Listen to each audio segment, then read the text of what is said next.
Boa tarde a todos, ou quase boa noite já, né? Agora a gente vai dar início à última conferência desse 10º Sincam.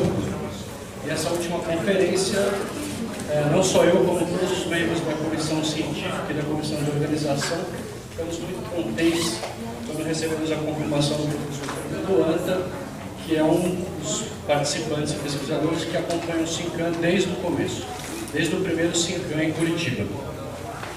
O professor Fernando Anta é doutor em Psicologia pela Faculdade de Psicologia da Universidade Nacional de La Plata e é mestre em Psicologia da Música pela Faculdade de Belas Artes, na Argentina. É professor e chefe de trabalhos na Faculdade de Belas Artes da Universidade de La Plata e também onde ele ministra cursos na área de Educação Musical e Psicologia da Música. E é importante dizer também que ele é investigador responsável por um projeto financiado pela Agência Nacional de Promoção Científica e Tecnológica da Argentina, uma pesquisa que tem sido desenvolvida nos últimos anos. O Fernando Anta trabalha principalmente com a questão melódica e com a inferência tonal de alturas, comparando tanto o repertório tradicional de música clássica, música de concerto, quanto o repertório de música contemporânea e atonal. Então a pesquisa dele, o que ele vai apresentar aqui hoje, é baseada um pouco na teoria da expectativa musical e na relação com a inferência de alturas no repertório tonal em comparação com o repertório atonal. Então, sem mais delongas, eu vou passar a palavra para o professor Fernando Anta para iniciar a sua conferência.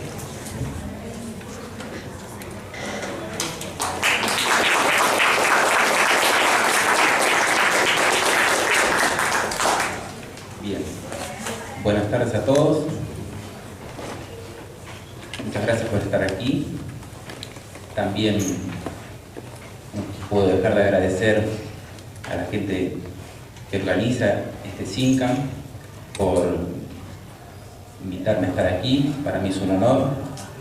Tengo mucho aprecio por la gente del Sincam, así que verdaderamente la gratificación es enorme. Un agradecimiento para todos. Para Felipe, para Tuti, para Beth, para toda la gente de la Asociación Brasileña de Cognición. Sinceramente un placer. Bien. Respecto a mi presentación, voy a hablar en castellano. Espero que me entiendan. Voy a tratar de hablar lento. Sin embargo, van a ver que las diapositivas, algunas están en portugués, otras en inglés y algún resto de castellano quedó. Espero que sean comprensibles y le agradezco también a Felipe y a Mauricio que me han dado una mano para corregir el portugués mío, que sinceramente es muy pobre. Bien, bueno, para comenzar les traje un video que a mí me ha resultado particularmente interesante. Es un video sobre la Sinfonía número 94 de Haydn, una sinfonía muy popular en el ámbito académico, vamos a decir así, conocida como la Sinfonía La Sorpresa, actualmente conocida como Sinfonía La Sorpresa. En este video vamos a encontrar a un músico estadounidense, compositor, intérprete, y en este caso, como vamos a ver en el video, analista musical, Robert Levin.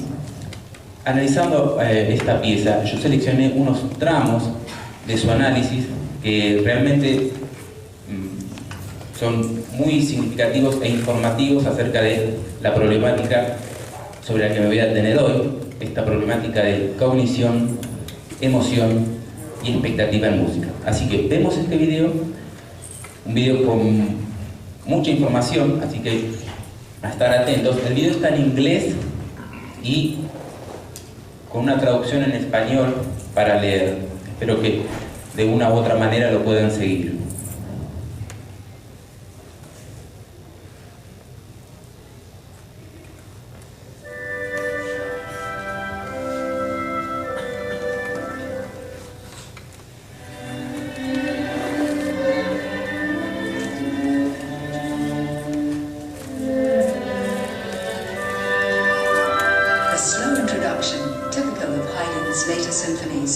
does far more than calmly prepare the ground for the musical events to come. One of the ways that a great composer shows mastery is to pretend to be stupid. Creating artificial, embarrassing moments. Why? Because in the end, when the composer appears to stumble, he scares the audience. If you go to a play and suddenly the actor forgets a line, you become upset. So when Haydn creates strange things, he's trying to make the audience in London think, oh my God, what's going to happen now?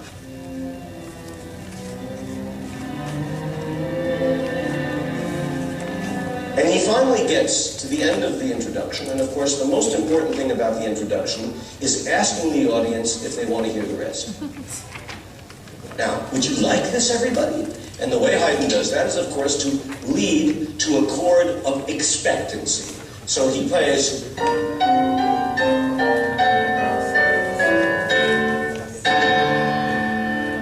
He's asking, and if that weren't enough, an even bigger one.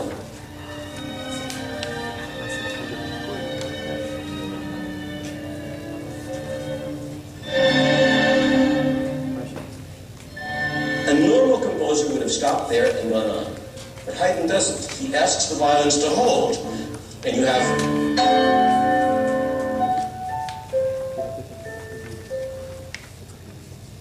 The violins keep going and then they trail into nothing as if they've lost their way. And you could say, why would a competent composer do that? Haydn's got a couple of things up his sleeves here.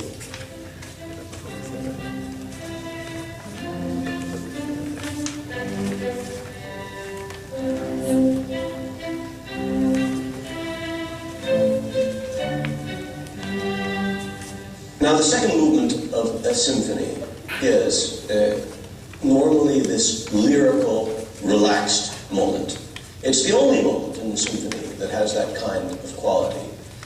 And in this case, instead of singing a lonely song, Haydn instead gives us a relaxed series of variations that is relaxed in the sense that the tempo, the speed, is completely, relaxed. But he, of course, has a little surprise in store for us.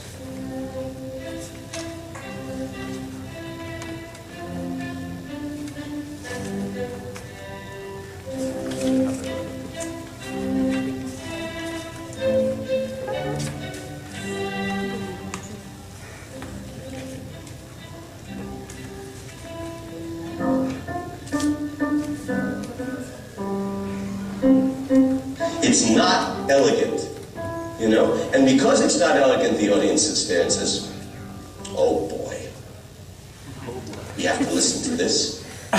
And the audience, therefore, sits back and stops thinking and slightly goes to sleep.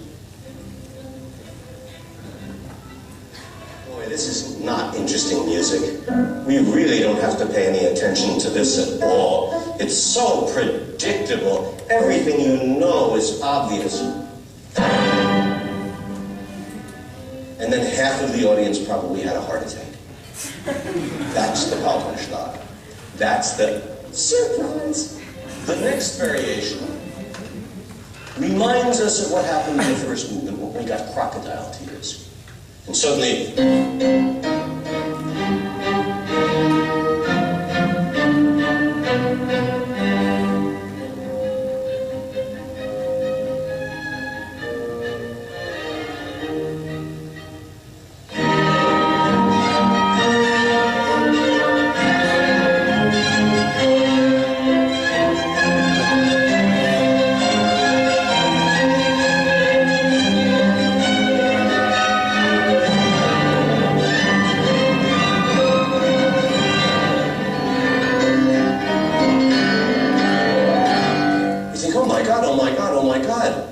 I thought this was just silly fun.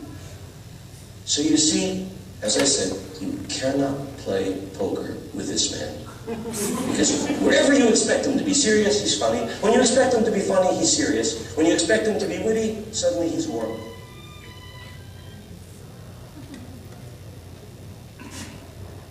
Bien, habrán notado, parece que como si Levin nos hubiese preparado un pequeño resumen de lo que yo les quería decir. Bien, aquí tenemos el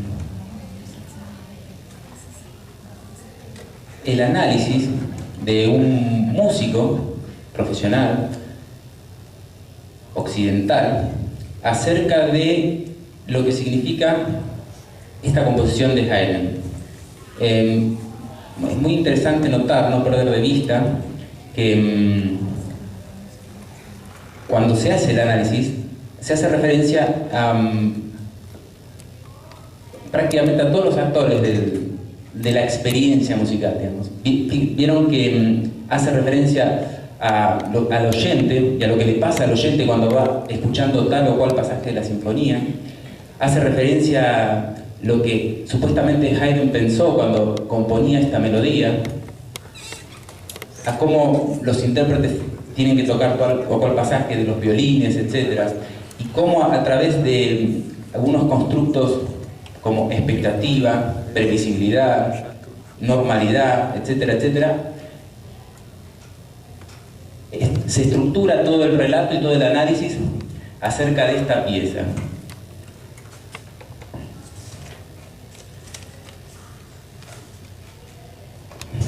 Lo que tenemos aquí, creo yo, es una síntesis de la perspectiva musicológica que tenemos en Occidente acerca del rol de las expectativas en la experiencia o en la comunicación musical, que nos involucra a nosotros como oyentes, intérpretes y compositores. Un montón de ideas claves allí esparcidas en el discurso. Una idea central que sintetiza Levin: la confirmación y la negación de las expectativas rige el modo en el que entendemos o apreciamos la música. Esa es la idea central.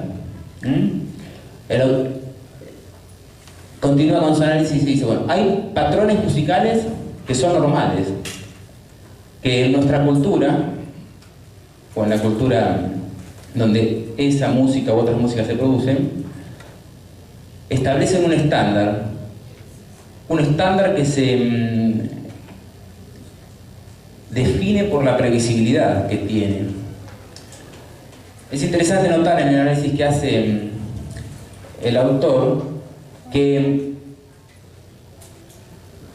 él explica los múltiples componentes de la pieza de Haydn con este constructo de expectativas. En su relato hace referencia al problema de la forma, por ejemplo, la función de la introducción y cómo la manipulación de las expectativas debería o hipotéticamente organizó la forma en la composición de Haydn.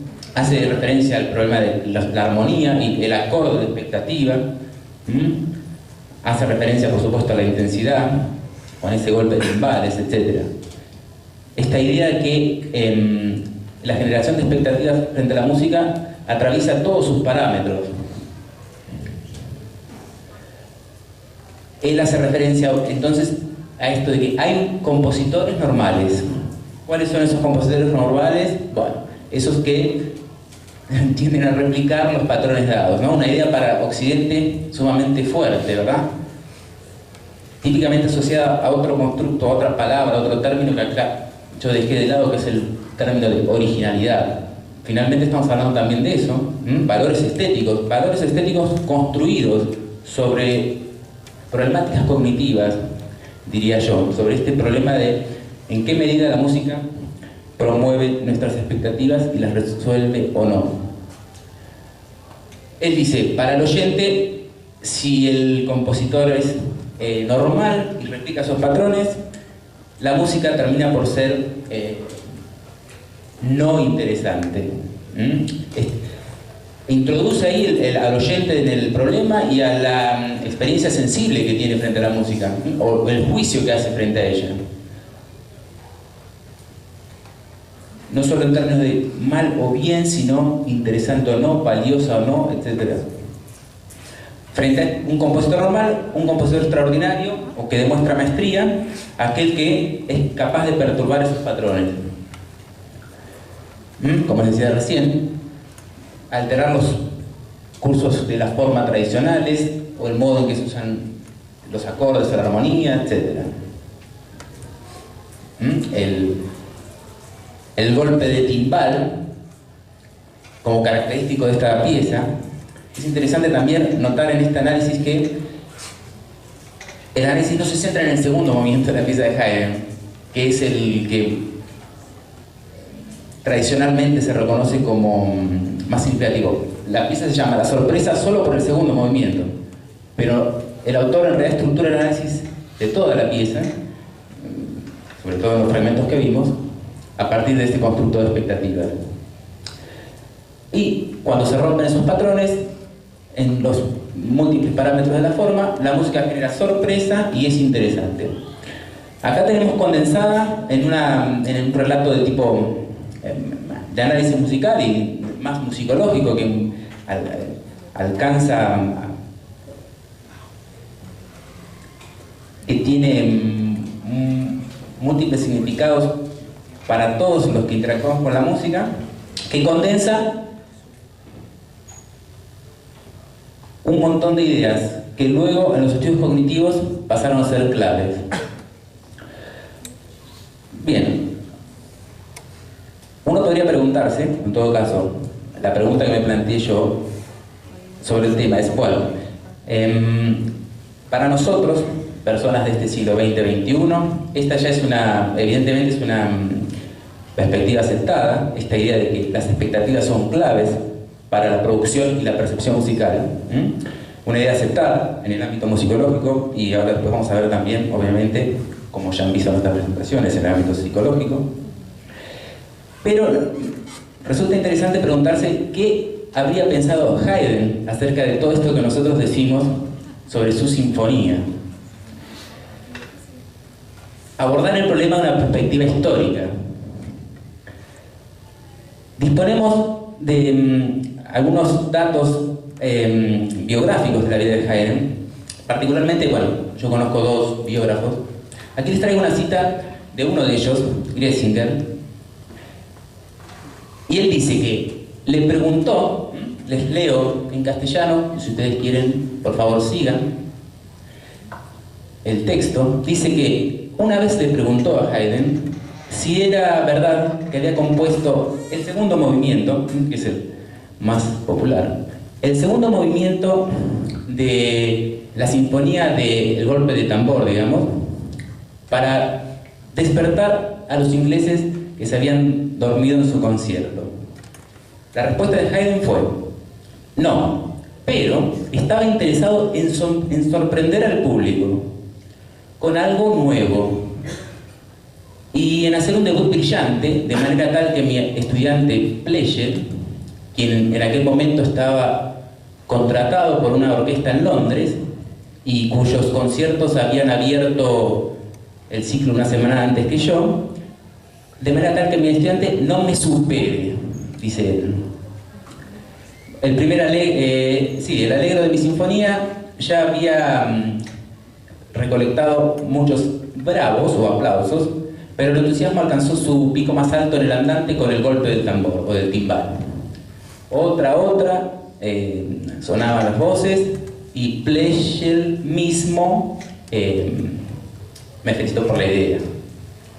En fin, me resulta sumamente interesante notar lo que Haydn dice acerca de él mismo componiendo esa obra. Ahí les remarqué con rojo algunas cosas que para los estudios psicológicos que actualmente llevamos adelante son claves y que es interesante cómo ya hacia fines del siglo XVIII, comienzo del siglo XIX, ya estaban afianzados en el pensamiento occidental, fundamentalmente en el pensamiento de los compositores, lo cual revela que los compositores ya componen pensando en estas cosas que luego nosotros tratamos de desentrañar en términos cognitivos. La idea de que Haydn intenta componer algo para tener un efecto sobre los oyentes. Bueno, aquí la palabra no, despertar en sus oyentes. El interés de Haydn por sorprender, una palabra que en estos días hemos escuchado mucho y acá vamos a seguir escuchando. La idea de hacer algo nuevo, la sorpresa asociada a la novedad y a la originalidad como valor. Porque eso tendría gratificaciones sociales, de manera tal de tener un brillante debut o superar al otro compositor, en este caso Pleyel. Realmente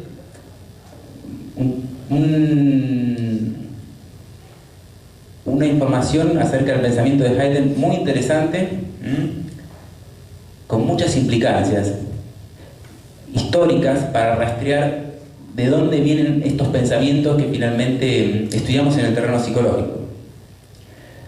Efectivamente, en ese terreno lo abordamos aquí específicamente, y una de las figuras claves que introduce el problema en el dominio psicológico, que toma esta idea de expectativas para estudiarla en términos cognitivos, bueno, es Leonard Meyer, psicólogo estadounidense de mitad del siglo XX, en este clásico libro, Emotional Meaning in Music, que pese a su estado rudimentario, o por lo menos a la luz de nuestros ojos, condensa, yo diría que prácticamente todas las ideas que aún hoy estamos desarrollando sobre el tema en la investigación cognitiva. Algunas citas claves de cómo Meyer introduce el problema en el ámbito específicamente psicológico. Aparece ahora categorías de índole más experienciales, si se quiere, en fin, estéticas, etc. Dice allí, les leo el texto, si lo pueden seguir: el placer surge de la percepción de cómo el artista juega con las formas y convenciones que están arraigadas en los hábitos de percepción, tanto del artista como de la audiencia. Sin esos hábitos, ahí aparece el sistema perceptual como factor en juego en este problema. Sin esos hábitos no habría conciencia acerca de cómo el artista satisface o se aleja sutilmente de las formas establecidas. Pero el placer que deriva del estilo no es un interés intelectual en detectar similitudes y diferencias, sino el gusto estético, el disfrute estético de la percepción que resulta de la mayor actividad y de la satisfacción o suspensión de las expectativas, que son el producto de muchos encuentros previos con la obra de arte. Apareciendo ahí sobre el final lo que actualmente llamamos como frecuentación o aprendizaje, si se quiere. Luego Meyer dice, retoma esta idea: la expectativa entonces es un producto de los hábitos de respuesta desarrollados en conexión con estilos musicales particulares y de los modos de percepción humana, cognición y respuesta, las leyes psicológicas de la vida mental.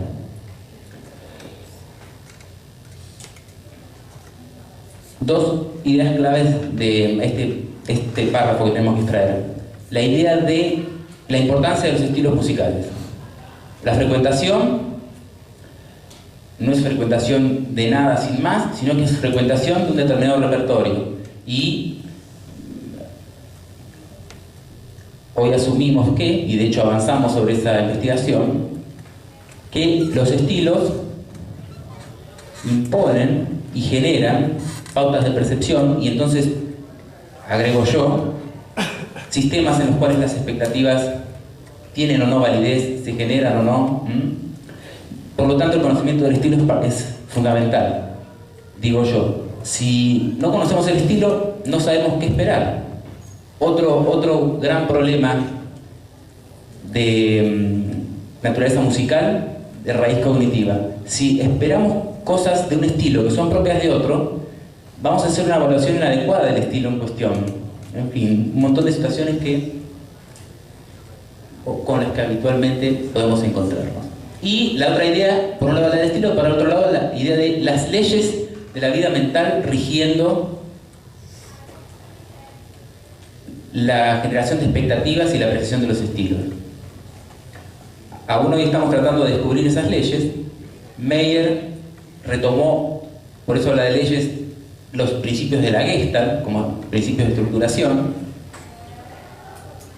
y para generar a partir de ahí una teoría acerca de cómo las expectativas surgen y se resuelven o no.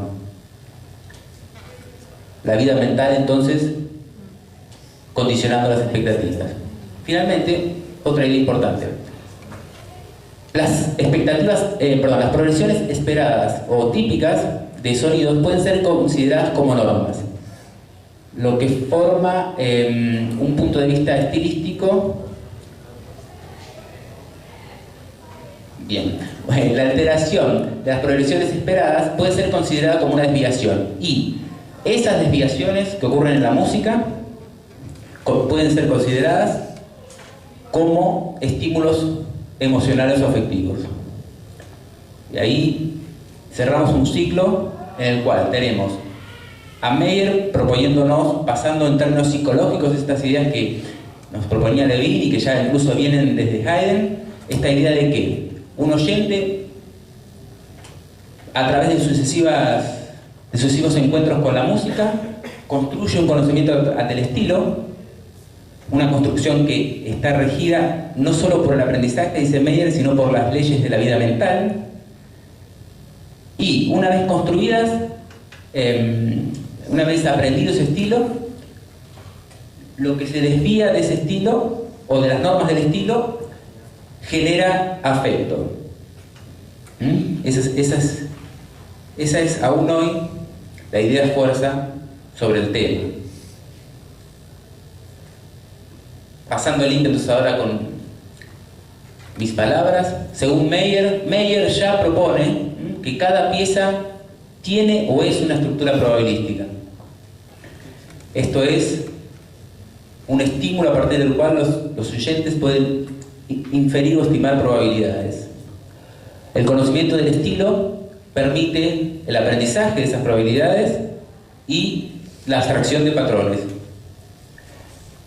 En Meyer esa abstracción está regulada por principios de la Gestalt. Y finalmente, como decía recién, la emoción sentida surge cuando una expectación es temporalmente inhibida o permanentemente bloqueada. Dada la comprensión de los patrones, la confirmación o negación de las expectativas, como decíamos al comienzo, regula, si seguimos a este autor, nuestras respuestas emocionales frente a la música. Bueno, esta idea de Meyer, retomando este recorrido de las diferentes áreas, musicológica, histórica, psicológica, ahora avanzando sobre el recorrido histórico dentro de la psicología, fueron recuperadas por un autor, Eugene Narmour, con una serie de trabajos ya clásicos en el tema, que conocemos como el modelo implicación-realización. Ya un modelo más sistemático acerca de cómo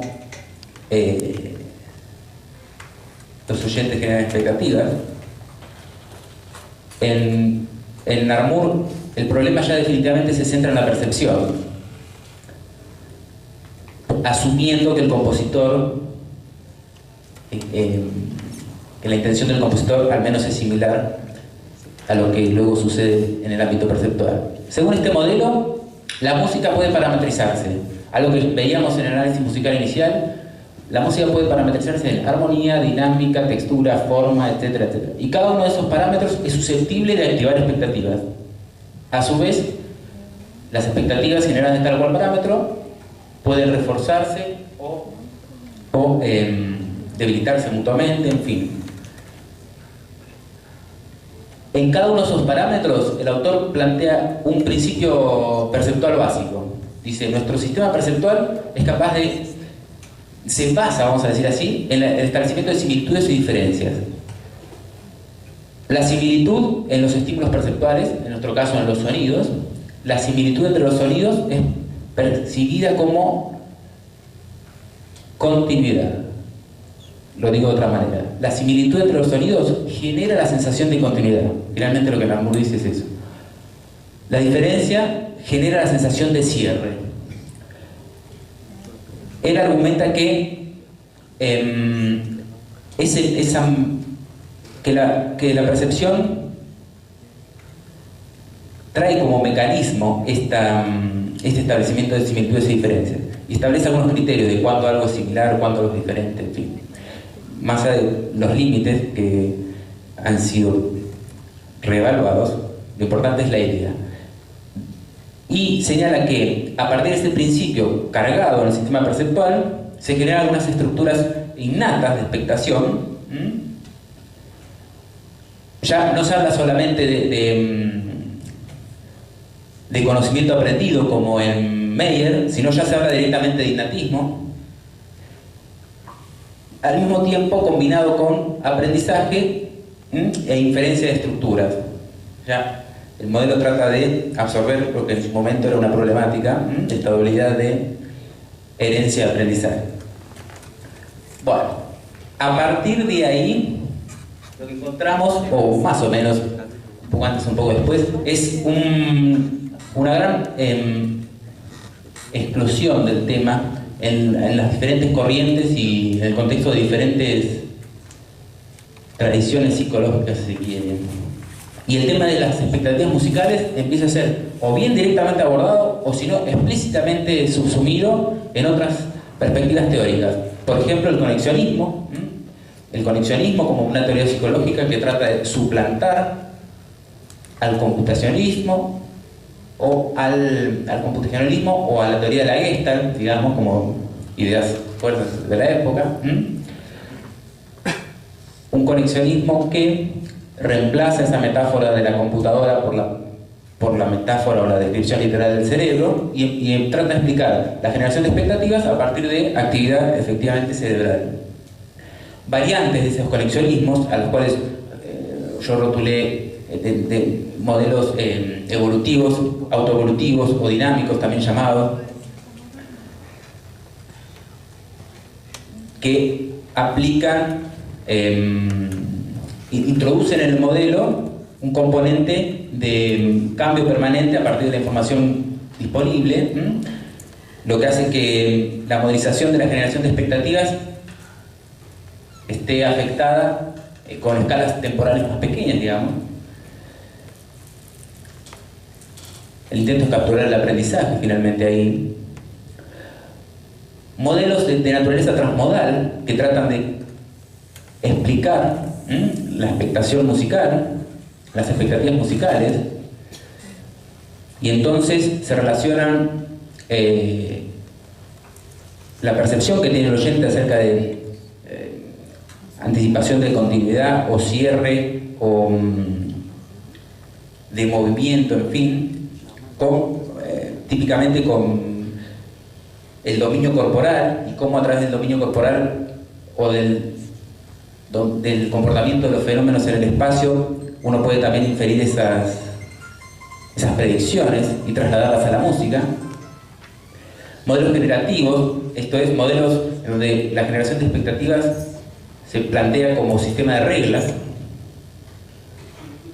Modelos psicológicos, digo yo, modelos en donde las expectativas, la generación de expectativas trata de explicarse como fruto de la interacción del sujeto con su entorno, con su ambiente, y la música pasa a ser un elemento del entorno con el cual interactuamos y no solamente un producto artístico, digamos. Modelos de índole lógico-semiótica, modelos centrados en el problema lógico y de pensamiento que hay en la construcción de la expectativa, como es el razonamiento, vamos a decir, que genera la inferencia. Y esta explosión de marcos conceptuales a partir de los cuales abordar el problema de la expectativa se vio acompañada de una explosión igual o mayor en el terreno de los datos. Estudios que dan cuenta de cómo la atención que nosotros le asignamos a la música puede relacionarse con la previsibilidad que tiene, cómo la capacidad que tenemos de memorizar o no la música se relaciona con esa resolución o no de las expectativas. La interpretación musical, estudios que tratan de explicar por qué el intérprete hace tal o cual cosa en función de si satisface o no, o si resulta o no más o menos previsible, más o menos normal, diría Levin con sus palabras, para el oyente. Evidencia acerca de cómo favorece el procesamiento, sobre todo en términos de la velocidad. Típicamente la resolución de expectativas asociada a una mayor velocidad de comprensión de la música y viceversa. Las expectativas asociadas a la lectura musical, cómo mi capacidad de anticipar el curso musical favorece mi lectura, no solo la interpretación, sino la lectura específicamente, asociada a la actividad neuronal. Otro estudio importante, cómo la atención percibida de la música se asocia a las expectativas y está vinculada también a respuesta fisiológica. Muy interesante, obviamente, la parte de neurología. Muy sorprendente, las cosas que sugiere. Bien, y en el contexto de estos modelos y teorías y evidencias, por allí perdidos están mis trabajos, de los cuales algunos voy a compartir con ustedes hoy. Específicamente,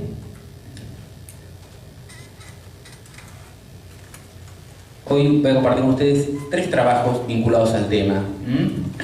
Un primer trabajo específicamente orientado al estudio de las expectativas melódicas.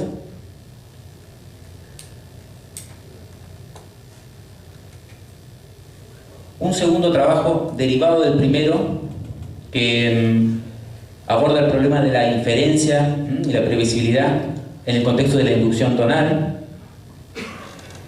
Y un trabajo en curso que tengo que aborda las diferencias probabilísticas que existen entre la música tonal y atonal, en el intento de ir evaluando cómo un estilo y otro pueden promover tales o cuales expectativas. Bien. El estudio de expectación o de expectativas melódicas tiene que ver con el procesamiento de la altura en contextos monódicos. De la melodía, efectivamente, me detengo sobre la percepción de la altura. La percepción de la altura la podemos conceptualizar en dimensiones. La altura perceptualmente tiene diferentes dimensiones, de las cuales 2 dimensiones claves tienen que ver con la locación de la altura y el movimiento de las alturas en esa locación, que generan relaciones de distancia, que en música finalmente llamamos como intervalos, y típicamente medidos en semitonos, y relaciones de contorno. Aquí tenemos una breve melodía, vamos a escucharla una vez.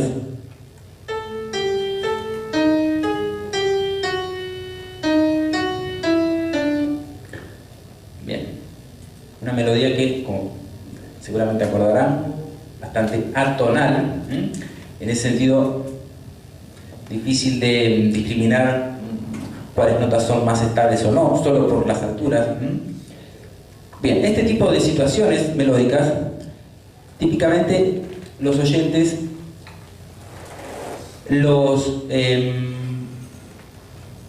la comprenden como representadas en 2 dimensiones.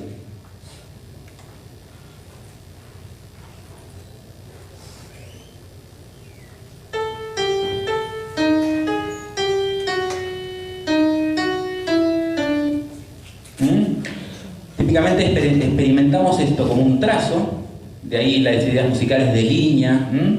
Experimentamos esto como una continuidad entre evento y evento, a lo cual finalmente llamamos melodía, en donde las notas se mueven. Acá estoy usando una de las ideas transmodales, vamos a decir, o metafóricas, a las cuales les refería hace un momento. Estas situaciones generan la impresión de que la melodía o las notas se mueven para arriba y para abajo con intervalos más o menos grandes, generando un contorno. Cuando solo podemos representar las alturas en estas dos dimensiones, decimos que el oyente construye una representación de tipo atonal, o su representación es de un espacio atonal de la altura. Como contraposición tenemos el caso de las melodías tonales. Escuchemos esta melodía.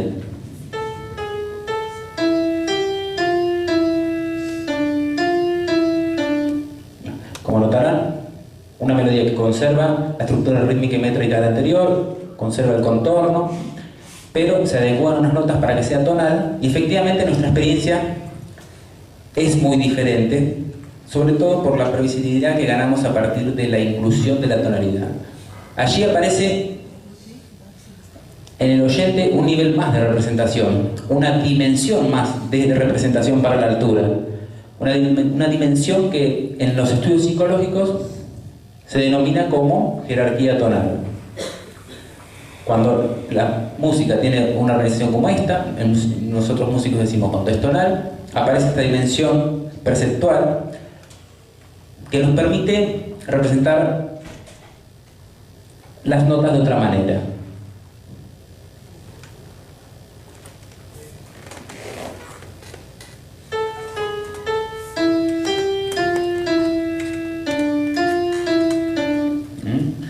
Esta idea de que la organización de las alturas adquiere estructura, adquiere mayor dimensionalidad donde ubicar cada nota, en este caso yo le di profundidad, y hablamos entonces, o decimos entonces, que la representación de la altura es tonal, o que el oyente se representa un espacio tonal de la altura. Bien, estas dimensiones del espacio tonal, para nosotros, bueno, para el estudio de los mecanismos inferenciales o de anticipación en música, es clave porque finalmente el oyente genera expectativas en cada una de esas dimensiones, genera expectativas de movimiento en cada una de esas dimensiones. Efectivamente, ya sabemos que esa estabilidad tonal que percibimos en las notas afecta nuestras expectativas, de manera tal que cuanto más estable es tonalmente una altura, más esperada resulta.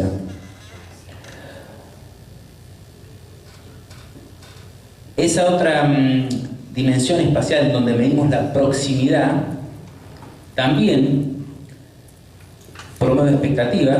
De hecho es una dimensión clave. A lo largo de esta charla yo les voy a plantear que es una dimensión clave, de manera tal que cuanto más próximo está un tono, más esperado es. Esta idea básica de expectativa de continuidad y de proximidad en la melodía, de manera tal que las notas se agrupen. Aparentemente, sobre esto trato en gran medida el trabajo que les estoy comentando,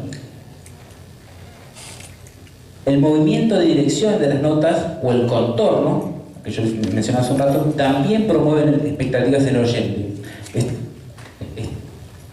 La evidencia es definitivamente coincidente respecto de lo que sucede cuando ocurren saltos en la melodía. Cuando ocurren saltos, los oyentes tienden a esperar un cambio de dirección, un patrón que hoy más temprano escuchábamos en una charla, a veces llamado como el relleno del salto o la compensación de salto, se dice en el ámbito de la teoría musical. Efectivamente, los oyentes, eso no es solo un constructo de la teoría musical, sino un comportamiento de los oyentes cuando esperan una melodía. Esperan que las notas estén próximas y que si hay un salto se compense. Ahora, hay otro problema que es ¿qué pasa cuando ocurren intervalos pequeños? Igualmente, acá hay un dato importante, porque estas expectativas de reversión después del salto, de compensación, actualmente se las interpreta como una incidencia de segundo orden de la proximidad. Efectivamente, Les decía hace un momento que los oyentes tienden a esperar que la nota siguiente esté próxima a la anterior, de manera tal que las notas se agrupen y formen una melodía coherente. Cuando se produce un salto, aparentemente, evidentemente esta explicación resulta bastante lógica, el oyente también genera expectativas de que el tono siguiente esté próximo al penúltimo, no solo al último, sino al penúltimo, de manera tal que las tres últimas notas queden agrupadas. De ser esto así, lo importante es notar que no importa la dirección del salto, sino el hecho del salto mismo. Como les anticipaba, hay un problema, hay un problema aún acerca de si cuando escuchamos intervalos pequeños también generamos expectativas. Cuando hay un salto sí, porque esperamos una compensación, pero ¿qué hay de cuando ocurre un intervalo pequeño? Acá tenemos la melodía que escuchamos hace un rato. Esa melodía efectivamente está interrumpida en un intervalo pequeño, mi, re, y según los antecedentes disponibles, por un lado había expectativas tonales y probablemente dirección en favor de notas como la nota la. En este contexto, asumimos que la melodía está en la menor, la nota la, una nota muy estable, la tónica, y si verdaderamente los intervalos pequeños promueven expectativas de continuidad en la dirección, uno podría anticipar que los oyentes preferirían continuaciones melódicas en dirección descendente. Otros estudios sugerían que no, que incluso con los intervalos pequeños, cuando la melodía transita por intervalos pequeños, los oyentes esperan una reversión, de manera tal de quedar en una nota próxima a la anterior. La pregunta que aborda en este estudio, que les estoy comentando, era si una u otra opción era más válida. Fue un estudio centrado, primero, en detectar qué pasaba con la dirección, con las expectativas de dirección cuando la melodía transitaba por intervalos pequeños. Noten que, además de hipotetizar expectativas hacia arriba o hacia abajo, digamos, en el registro, también, supuestamente, según esas hipótesis, los oyentes generan expectativas de proximidad para cada una de esas notas posibles que podrían continuar esta melodía. Entonces, otra pregunta abordada fue, bueno, ¿el oyente genera tantas expectativas posibles simplemente para darle continuidad a esta melodía? ¿Computa todas esas expectativas y las discrepancias que surgen para todas esas notas? Es una pregunta importante porque supone evaluar la carga cognitiva que puede tener la actividad, el tipo de complejidad, en fin. A priori, intuitivamente, creería que no, en su momento creía que no, que esta melodía no encierra tanta complejidad cognitiva, vamos a decir. De hecho, uno podría preguntarse, bueno, ¿qué pasa con el rango de la melodía? Me refiero con el rango acerca de la distancia entre la nota más aguda y más grave que tiene. Ese estudio de von Hippel y Huron sugería que el rango de la melodía también incide en las expectativas que tienen los oyentes. Específicamente sugería que, ahora lo digo yo con mis palabras, que el rango de una melodía actúa como una parte activa de ese espacio tonal en el cual el oyente se representa la melodía. Mi pensamiento comenzó a ser, bueno, ese espacio tonal que el oyente se representa para procesar la altura y en el cual genera expectativas de movimiento y dirección, ¿es un espacio infinito, indeterminado en el horizonte, o es un espacio con límites? Bien, obviamente, como notarán, yo opté por la segunda opción. Efectivamente, estos autores sugieren que el rango es un factor importante para la generación de expectativas, de manera tal que articula el espacio de representación de la altura en áreas activas e inactivas de expectación. Si el rango tuviese una incidencia en la expectación, definitivamente para esta melodía nosotros esperaríamos un movimiento ascendente. Otra pregunta es, bueno, ¿y qué pasa del anclaje melódico? Sabemos también que en la escucha de música tonal o de melodías tonales, los oyentes tienden a esperar que las notas inestables se sucedan por notas estables. A esa relación inestable-estable se denomina en psicología anclaje, en psicología musical. Los oyentes esperan que una nota inestable sea seguida por una estable y además esperan que esa nota estable esté próxima. Ese estudio de Barulla que les estoy comentando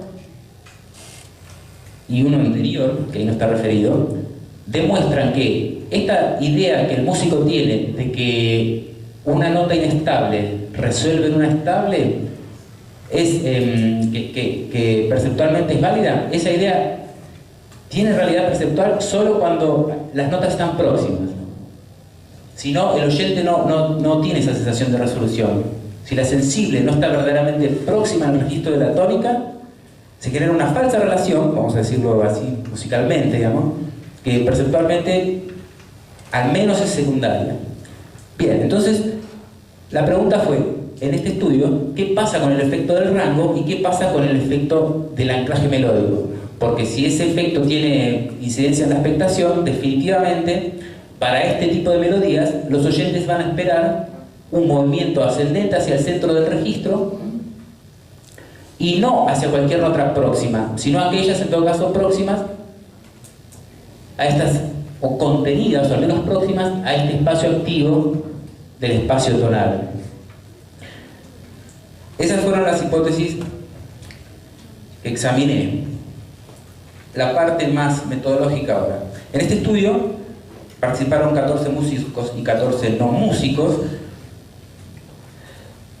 a los cuales les di a escuchar 8 fragmentos de melodías tonales que terminaban en lo que Narmos llama intervalos implicativos pequeños. Aquí tenemos un par de melodías que utilicé. Como verán, la melodía que escuchamos hace un rato fue una, y acá tiene otra para como ejemplo. Un intervalo implicativo es un intervalo que termina en una nota tonalmente menos estable. Por ejemplo, re es menos estable que mi, entonces hipotéticamente el oyente espera una nota de resolución de esa inestabilidad. Y típicamente un intervalo implicativo es un intervalo que se forma entre una nota métricamente más estable y una nota métricamente más inestable, como pasa acá. Bien, noten que estos materiales terminan en intervalos que sugieren una dirección opuesta al registro o sugieren una dirección hacia el interior del registro. ¿Se dan cuenta?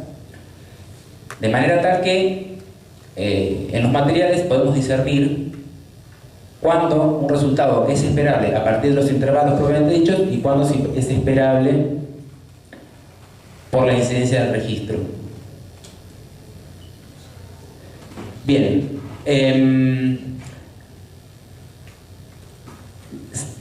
los participantes escuchaban esos fragmentos continuados, acá se señala, por diferentes sonidos de prueba, sonidos de prueba, ubicados a lo largo de 2 octavas centradas en esas melodías.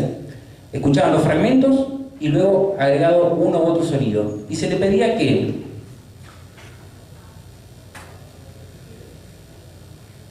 evalúen cuán bien el tono agregado o el sonido agregado continuaba al fragmento.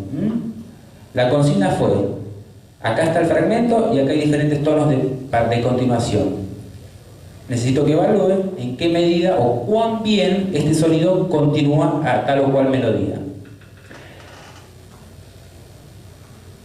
Siguiendo unos antecedentes en el tema, se les remarcó, por eso aquí está resaltado con negro, se les remarcó que ellos debían juzgar cuán bien el sonido continuaba la melodía y no si la completaba o la terminaba. Bien, acá tenemos una síntesis de los resultados.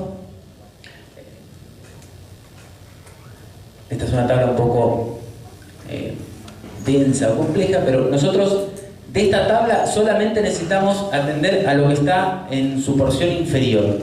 Esta es una tabla que reporta análisis de regresión sobre las medias de ajuste provistas por los participantes. Esta tabla evalúa, en esta tabla se sintetiza la evaluación de cómo se pueden explicar los juicios de los participantes para cada una de las melodías en función de estas variables. FO quiere decir frecuencia de ocurrencia. En los modelos de expectativa de índole conexionista, en fin, la frecuencia de ocurrencia, la cantidad de veces que ocurre una nota, es un factor clave para la expectación o para la expectativa. Es un factor determinante. Efectivamente, hay evidencia que demuestra que cuanto más ocurre una nota, más esperable es en un contexto. Por lo tanto, en este análisis de datos, yo introduje esas variables para eliminar su posible incidencia. También introduje otra, típica de esos modelos, que es la variable, allí figura como recencia, porque la evidencia también muestra que cuanto más reciente es un evento, más esperado resulta. Así que esas dos variables son solo de control. Las variables importantes para nosotros son estas que están acá: pitch proximity, range direction, o dirección en el registro, o en el rango, perdón, y pH8. ¿Qué es lo que tenemos que observar acá? Que, aún considerando los efectos de la dirección de los intervalos locales de una melodía, evidentemente la variable más importante para la predicción, por eso es la que aparece aquí como seleccionada en este análisis, es la posición o el rango registral que tiene una melodía. Más allá de si la melodía en un momento está subiendo o bajando, lo que este estudio sugiere es que lo que importa es si la melodía sube o baja según la posición en el registro que se encuentre o en el rango que se encuentre, y según la posición en la que se encuentre, la expectativa de continuidad que genera el oyente. El otro resultado importante, además de la selección de la variable del rango, es la selección de las variables de jerarquía tonal limitadas a un contexto de octava. Yo evalué diferentes alcances de la jerarquía tonal.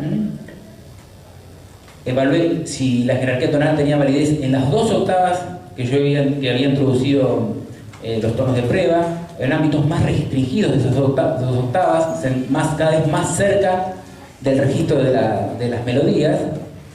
Y finalmente, la porción donde más se evidencia la influencia de expectativas tonales fue en el contexto de 1 octava, más o menos centrada en los registros de las notas. Un tercer resultado particularmente importante de este estudio es lo que aparece acá rotulado con la letra D, que aquí no está. Aquí tenemos los datos para el grupo de no músicos y aquí para el grupo de músicos.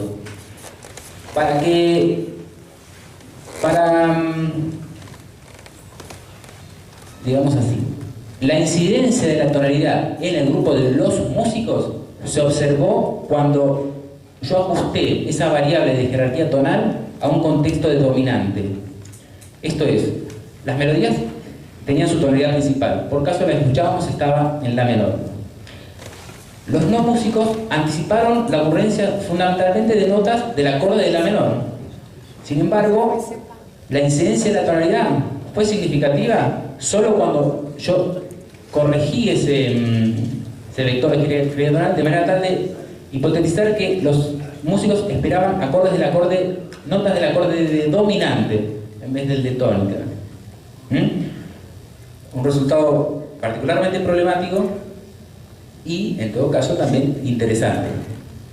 Bien, acá vemos los mismos resultados de la tabla en una figura. Acá tenemos las medias de puntuación para el fragmento en la menor. Esta nota Re4 es la nota donde se interrumpía la melodía que hace un rato escuchábamos, ¿se acuerdan? Hacia la izquierda, perdón. Hacia la izquierda tenemos todas las notas que aparecían en el registro, que yo hace un rato denominaba como el espacio tonal activo. Hacia la izquierda tenemos tonos de prueba que ocurrían en dirección al centro del registro, y hacia la derecha tonos de prueba que ocurrían alejándose de ese centro.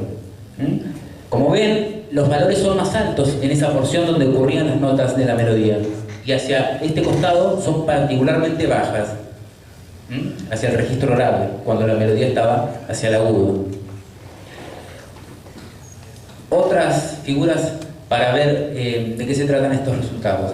Acá tenemos representados los valores de jerarquía tonal. Cuanto más arriba vamos en esta dimensión, más estable se supone que una nota es.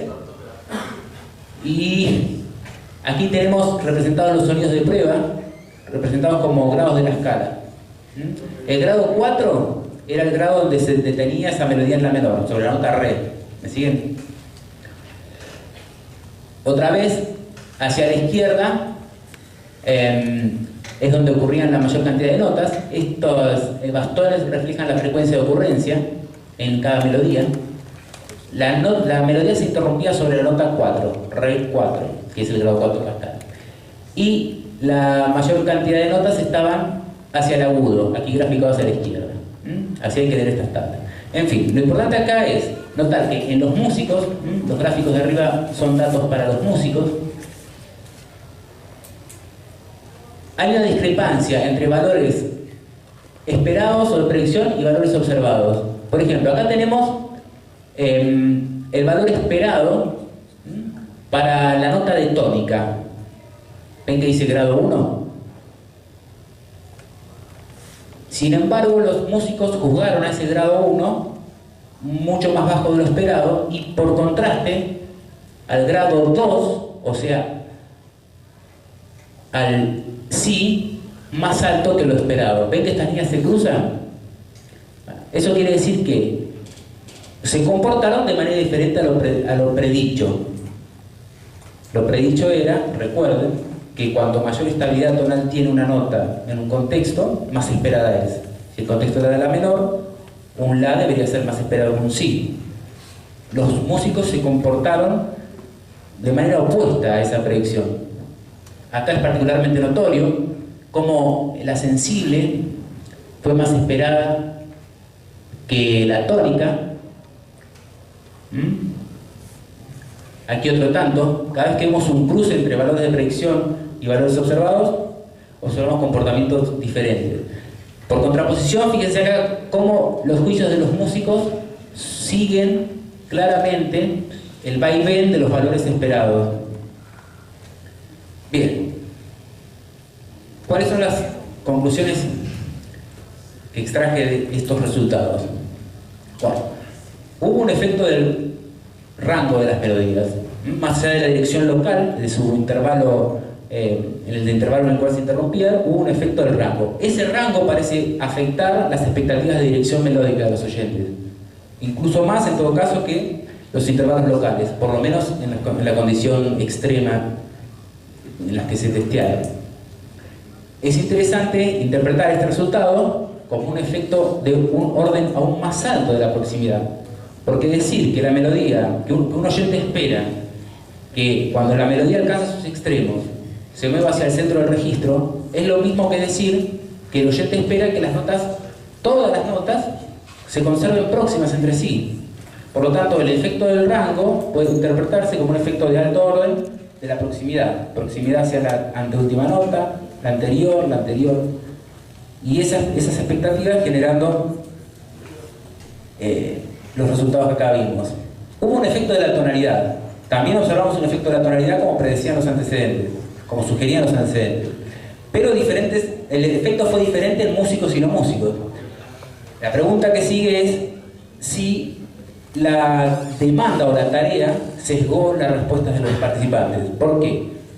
Recuerden que la consigna era que evalúen juicio de continuidad, sensación de continuidad o expectativa de continuidad, no de completamiento o cierre. Nosotros, o en todo caso, creo que para los músicos esta noción de cierre o completamiento está fuertemente asociada a la resolución sobre la tónica o sobre algunos de sus componentes.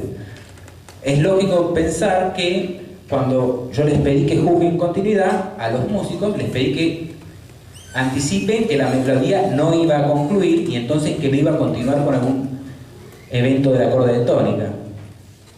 Y la idea sería que la falta de ese conocimiento conceptual en los no músicos hizo que se comportaran de una manera más natural, digamos. La pregunta entonces es, ¿hubo una influencia de los modelos conceptuales, de las descripciones conceptuales que hacemos acerca de la música en las respuestas de estos participantes? Algunas ideas que dan soporte a esta hipótesis. Efectivamente uno puede argumentar que el significado musical no es idéntico al significado de las palabras y que no necesariamente las palabras que yo les dije a los músicos significaron lo mismo para los no músicos. El juicio semántico aplicado a la música es solo el último vínculo en un proceso que, si es no verbal, igualmente es efectivo. Uno puede argumentar también que la semanticidad acerca de la música efectivamente tiene bases culturales, psicológicas y biológicas, pero debemos ser conscientes, sugiere Nattier, de que debemos ser cuidadosos, vamos a decir, de cualquier explicación reduccionista. Sobre todo, no debemos confundir el significado de la música, propiamente dicho, con sus traducciones a la verbalización, dado que la verbalización del significado musical es un tipo específico de simbolización. Bien, dada la problemática que encontré en este estudio que les estoy comentando, estos pensamientos, o el pensamiento de estos autores es particularmente significativo y efectivamente, creo yo, nos impone la necesidad de pensarnos como psicólogos experimentales o cómo testeamos verdaderamente con los diferentes grupos las hipótesis que tenemos cuando el mismo lenguaje en el que las expresamos puede sesgar eso que queremos observar. Todo un tema para el diseño de la tarea experimental, que típicamente la planteamos de manera verbal. Muy bien. Diferencias entonces. Posibilidades de influencia de alto nivel de la proximidad, respuestas tonales diferentes en músicos y no músicos, pero a su vez, en ambos casos, esto sí, restringidas por el registro melódico.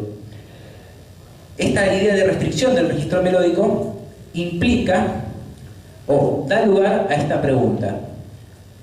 Si los oyentes no pueden anticipar o al menos sus juicios no reflejan expectativas tonales para las notas alejadas del registro de una melodía, ¿es porque ellos directamente no le asignan ese sentido tonal?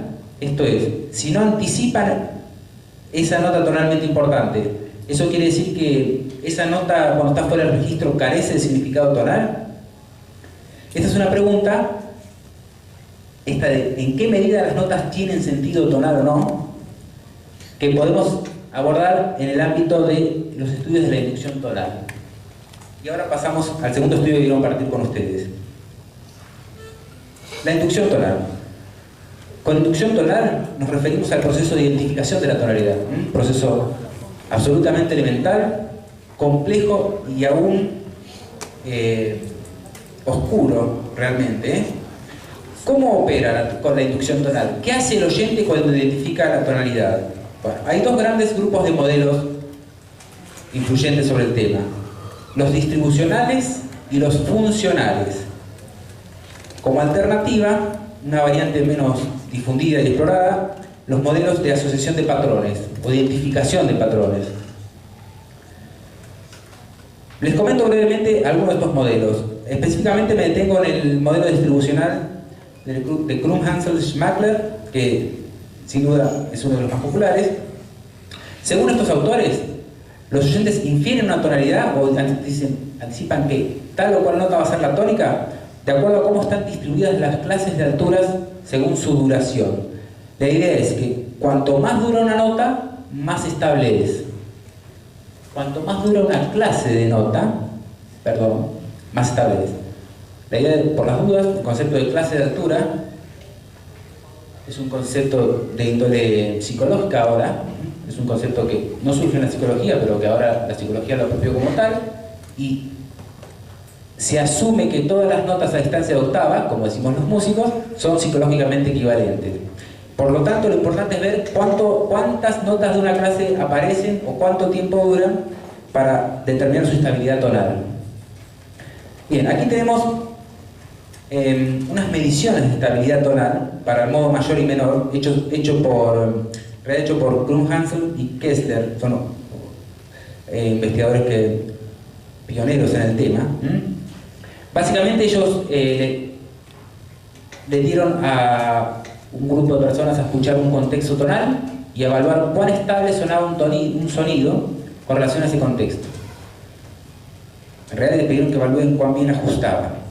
Y los juicios que los participantes proveyeron se promediaron y, dado un contexto en donde una clase es la tónica, por caso la, los oyentes tienden a escuchar o asignar estos niveles de estabilidad para los diferentes grados de la escala. Por ejemplo, en la escala de Do mayor, la nota más estable es Do. Luego, la nota que mayor estabilidad promueve es el tercer grado, por caso Mi. Luego, el quinto grado Sol, etc. Ellos cuantificaron cuánta estabilidad genera un grado de la escala. Y eso es lo que hoy se conoce como, es el mayor predictor de jerarquía tonal, o el más utilizado, digamos.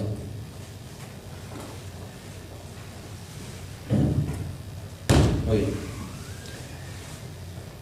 Según estos autores, cuanto mayor correlación hay entre la distribución de las notas y estos juicios de estabilidad, más probable es que se asigne tal o cual tonalidad.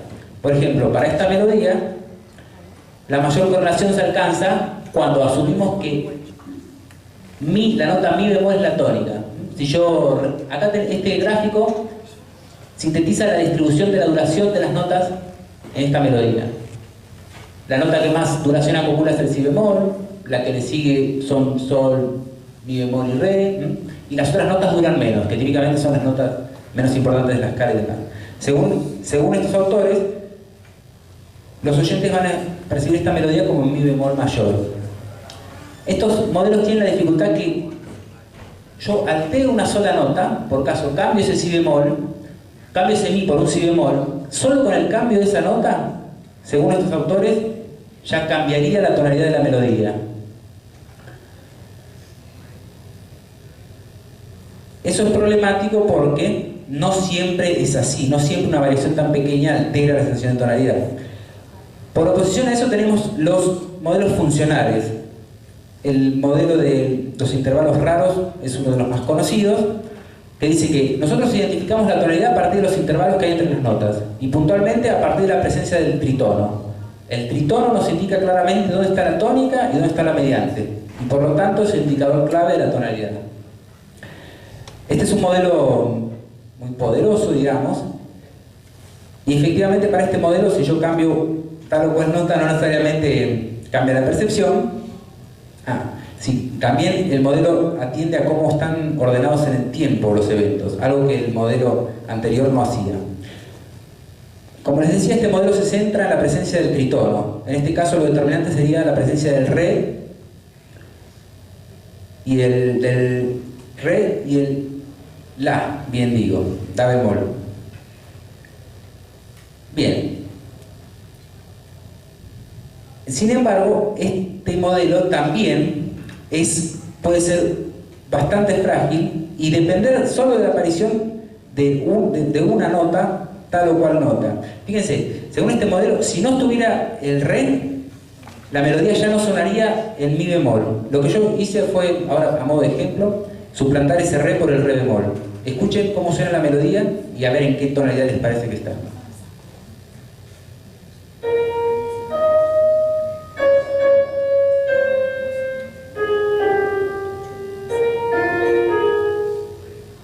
Esa melodía fue en re bemol, o sea, ya no tiene más el tritono correspondiente a mi bemol. Sin embargo, creo yo, suena bastante en mi bemol. Como les decía, otra alternativa son modelos basados en la identificación de patrones, modelos que postulan que algunos conjuntos de notas sugieren más una tonalidad que otra. Por caso, el salto inicial de si-mi, como un fuerte indicador de esta es la dominante y esta es la tónica. En este estudio que les estoy comentando, lo que yo traté de hacer es testear esta hipótesis de si nosotros inferimos, predecimos cuáles son las notas más estables, más bien usando una evaluación de los patrones o usando una evaluación de las clases de intervalos o de la distribución de las notas. ¿Cómo hice para hacer esa evaluación? Lo que hice fue romper, digo yo, los patrones de notas en el registro. Acá tengo una plantilla de estímulos que usé para el estudio. Acá tenemos la melodía original. En todas las otras condiciones experimentales tenemos el orden alterado, esta melodía tiene las mismas notas pero en otro orden, o las mismas notas pero dispersas en el registro. Por ejemplo acá, re, sol, sol, sol, fa, sol, re, sol, sol, sol, fa, sol. Es la misma secuencia de notas, respetando el contorno, respetando el ritmo, solo que dispersas en el registro, no más próximas. Dos experimentos en donde lo que había que hacer era encontrar la tónica y puntualmente tonarla y reportar el grado de confianza que tenían en que habían encontrado verdaderamente la tónica. Utilicé 6 melodías, en uno y otro experimento se alteró el ritmo. Bien, acá tenemos unos resultados. Fíjense, esta es la condición original para las respuestas de tónicas correctas. Y estas son todas las condiciones alteradas. El dato importante acá a ver es que en todas las condiciones alteradas hubo una merma significativa en el acierto acerca de cuál era la tónica. Dicho de otras maneras, si quieren, cuando la melodía estaba en un estado original, elegían la tónica X, y la elección de esa tónica X en todas las otras condiciones era mucho menor, tanto en el experimento 1 como en el 2. Resultados, acerca del nivel de confianza. Lo mismo, lo importante observar aquí es que de la condición original a todas las otras, el grado de confianza de los participantes en que habían inferido la tónica adecuadamente descendía. Otro resultado importante, comparación entre acierto y grado de confianza. Acá lo importante a notar es que, fíjense que todas estas barras bajan progresivamente respecto a la condición original. Fíjense cómo esta barra sobresale de las otras que están al costado, mientras que todas estas, no. Fíjense que acá hay unas diferencias importantes. Esta es la condición desordenada. Las notas estaban próximas, no estaban dispersas en el registro, pero estaban desordenadas en el tiempo. En esa condición, los oyentes erraron bastante, pero creían que no erraban. Acá lo que tenemos finalmente es un coeficiente de correlación entre grado de acierto y grado de confianza. Lo que observamos es que hay una correlación de 0.46. La correlación va entre 0 y 1. Esto quiere decir que hay un 46%, vamos a decir así, de correspondencia entre el acierto y la confianza. Dicho de otra manera, muchas veces la gente confiaba en que sí había acertado, pero no lo hacía. Conclusión, los modelos de inducción tonal o de inferencia tonal centrados en el reconocimiento de patrones son necesarios y útiles para la percepción tonal. Cuando hablamos de reconocimiento de patrones, hablamos de reglas de conducción, porque estos patrones tonales no son de cualquier manera y típicamente responden a reglas, formas de hacer, digamos.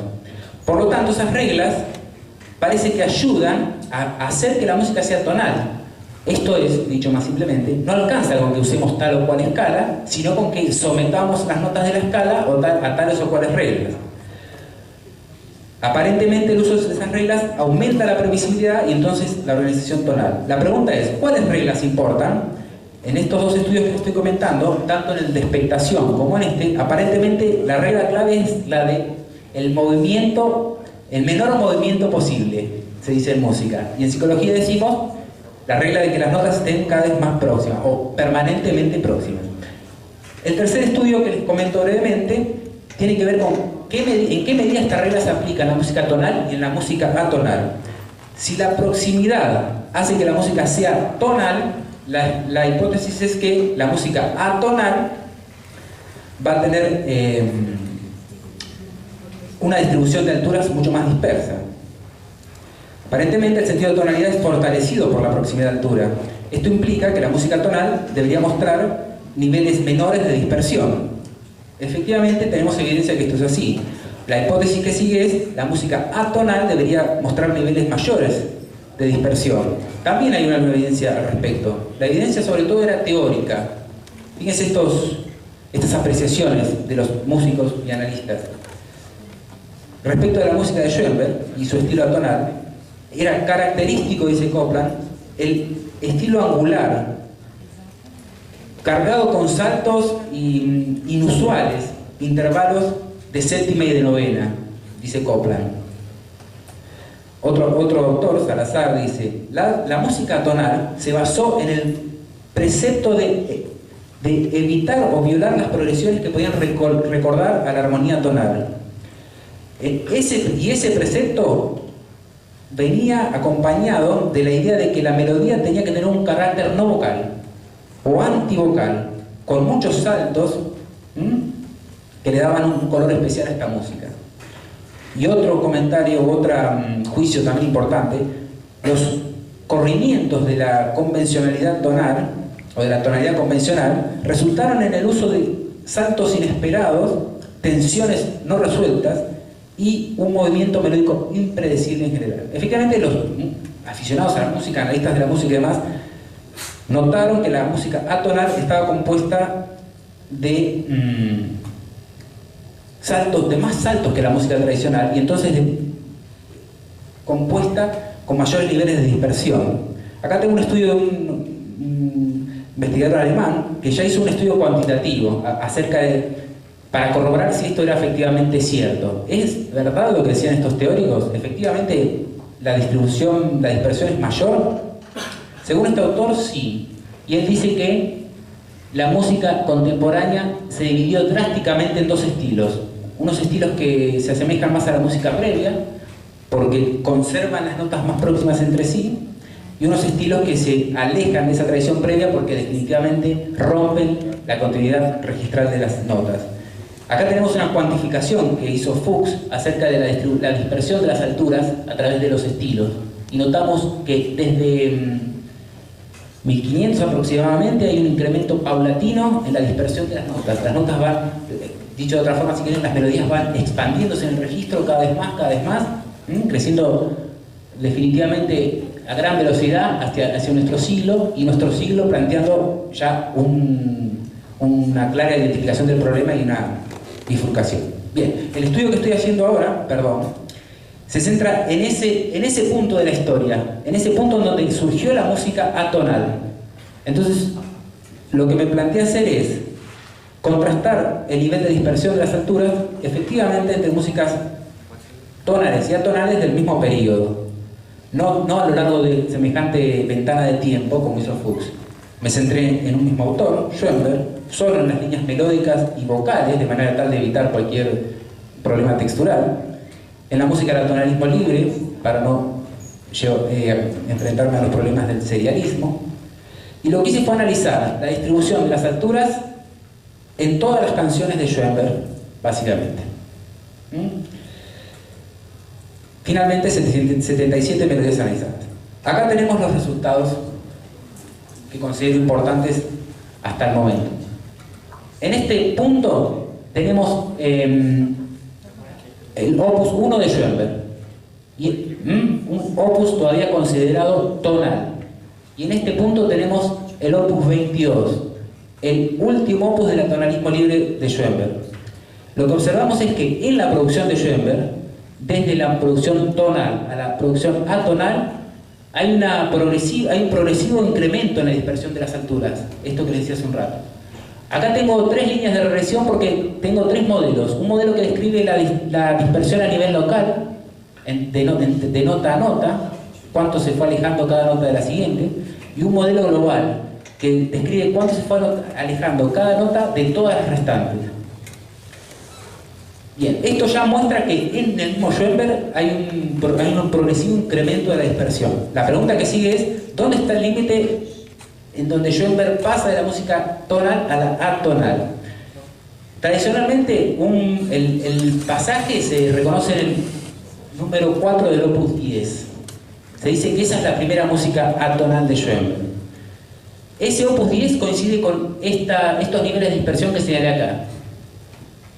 Es interesante notar que el pico de incremento en la dispersión no se dio a nivel local. Fíjense que la dispersión de las notas en ese opus no es muy diferente de los opus previos. Sin embargo, la dispersión global sí presenta un pico mayor. Fíjense que es el más alto hasta el momento. Esa dispersión global captura el registro utilizado por Schoenberg y cuán rápido pasa de un extremo del registro al otro. Lo que estos resultados indican es que Schoenberg, cuando avanzó hacia la tonalidad, avanzó expandiendo el registro y recorriéndolo más rápidamente. Para terminar, la idea de fuerza es que durante la escucha el oyente activa patrones de expectativas. Esos patrones debemos entenderlos como eficientes en determinados contextos. Las expectativas que sabemos que un oyente genera en el contexto de la música tonal, no necesariamente debemos considerarlas como válidas para un contexto atonal. Volviendo sobre la idea de Meyer, los estilos evidentemente son medios estructurados, cada uno con sus propias estructuras y sus posibilidades o sus reglas para inferir. Nuevamente esta idea de que las expectativas regulan el modo en que comprendemos la música, y si es así, promoviendo diferentes comprensiones para un otro estilo, y también nuestra respuesta emocional. Esta idea de que la expectativa es un nexo entre cognición y emoción, y indican también que no son la misma cosa. Esto por el resultado que les comentaba hace un momento acerca de cómo los oyentes en el segundo estudio creían que habían acertado, que habían anticipado cuáles eran las notas correctas o la tónica correcta para esa nota, y no obstante eso, pese a su confianza, erraban, o pese a su falta de confianza, acertaban. Bien, sin duda esto va a dar para muchas investigaciones más como esta que les estoy comentando. Bueno, muchas gracias por su atención.